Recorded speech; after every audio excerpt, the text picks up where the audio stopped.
I've been put in opportunities and situations where I've been lucky. Being the DJ for Atlanta United, it's been a huge honor. And that's really cool. Yeah, and I love it. You know, being able to represent us Latinos. Not a lot of people get that opportunity to be able to speak up and it's true. And use our voice.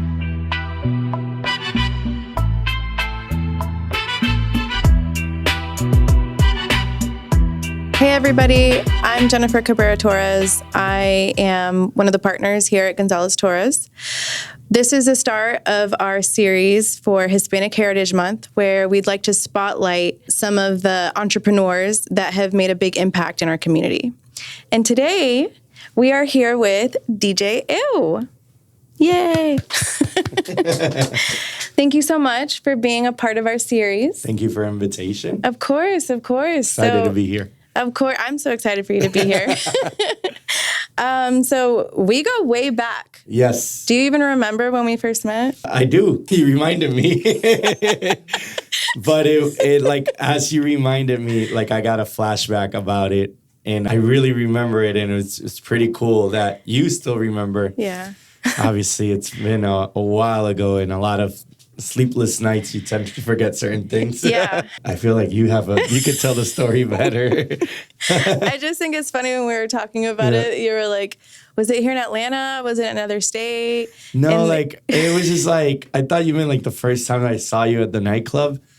But no, it was like before that. And stop making me sound like I was a club rat. No. It's like a lot of people go like, oh, you remember the first time I met you? I was like, I'm DJing. So it kind of goes to where like you came to my office versus, you know, that kind of. Well, for the record, we did not first meet at a nightclub. We did not. Yeah. We met on the airplane. On an airplane. And we're trying to figure out if it was coming back from Colombia.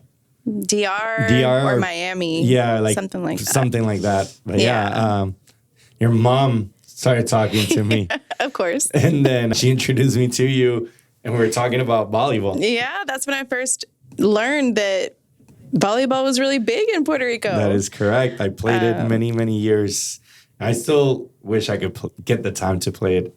We got to make some time. Maybe we should put together like a tournament or something. Like a little league. It'll make you come to Gwinnett. Yeah, I'll come to Gwinnett. For the reason that we're here is, you know, I want to spotlight a lot of like the Hispanic entrepreneurs here in our community. You have been around forever, and I feel like you've been really successful.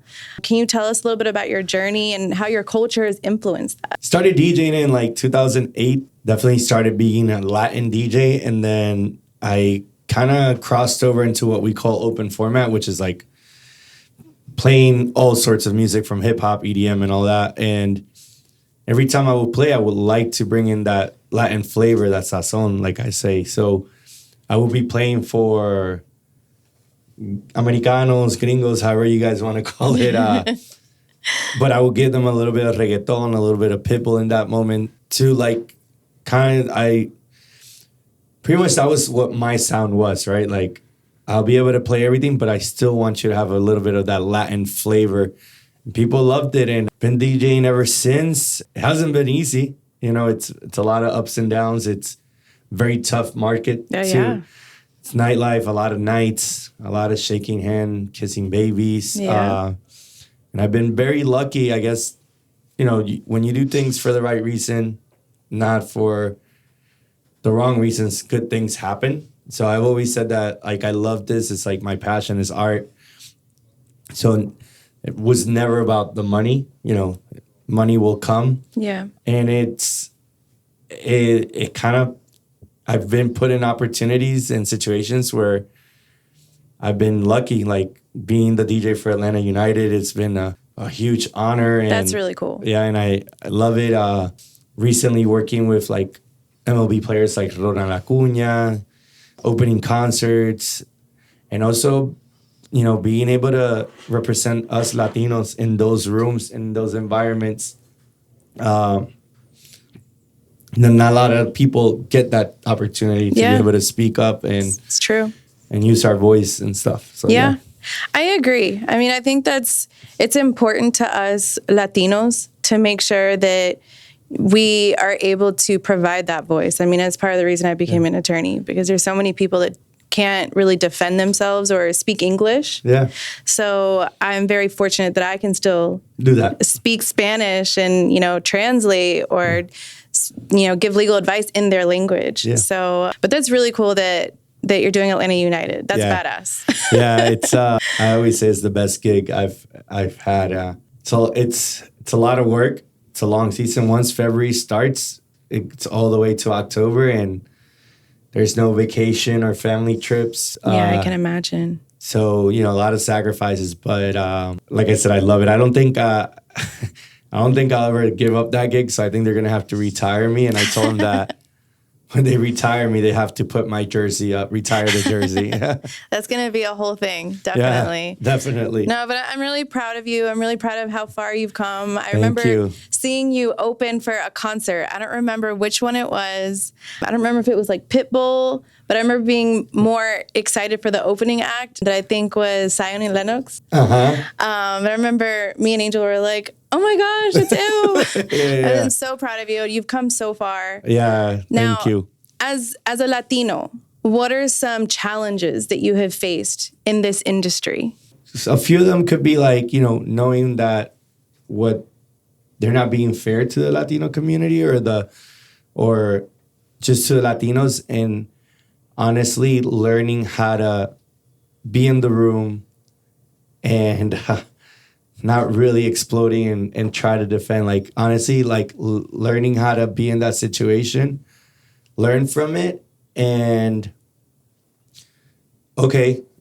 maneuver around it to actually get to the end goal of what we're trying to achieve. That's really the challenge from my end, like seeing stuff that I might not like and be like, yo, that's not right. And instead of acting up, learning how not to act up and think of a method of executing the unfairness to go away and using my skills or my power to be able to, get that end goal or eliminate whatever situation. That's really the biggest challenge as a Latino in our industry, because I don't work just with the Latino community. I work with the American community, top 40. Like, it's just, so yeah, that's, I think it'll be like as a Latino, but also, I don't know, it's like, I'm not saying I was born for it, but it's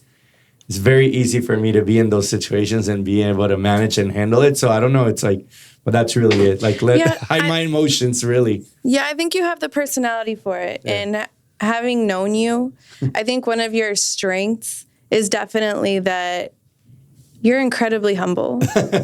You're so humble, and people can see that you're a genuine person. I appreciate that. And, a lot of people, especially, I mean, unfortunately, in the Latinos, they have this thing that we have this thing where people in our community, once you get to a certain level, people change. Yeah. And you've never changed. And I think that that's one of your biggest strengths. And, I appreciate it. And I believe that that's why you've been so successful. I think it's like, giving that to my parents, I guess, the way I was raised, in Puerto Rico, you when you're like raised there, they teach you just like there's all sorts of, like, you have high class, middle class, lower class, but the way I was raised, there was none of that. It's like we were all equal. Some people were fortunate, they worked harder, or they just had a job that paid more. Yeah. It wasn't about like rich, poor, or anything like that. I don't know. I think that's it has to do with the way I was raised. Everybody to me is equal, Well, then definitely props to your parents. Yeah. I appreciate those words. That's good to hear sometimes. Of course. So when you think of the next generation of Latino or Latina entrepreneurs, what message would you give them? Oh man, be yourself. Always be yourself. Don't let that light or that light that makes you shine get taken away from you. Like, always be yourself. Like, don't be somebody that somebody wants you to be. Like, always be yourself. I think and then do it because you love it, not for compensation or anything. Like, all of that will come eventually. If you do things right, you will get paid for it. Right.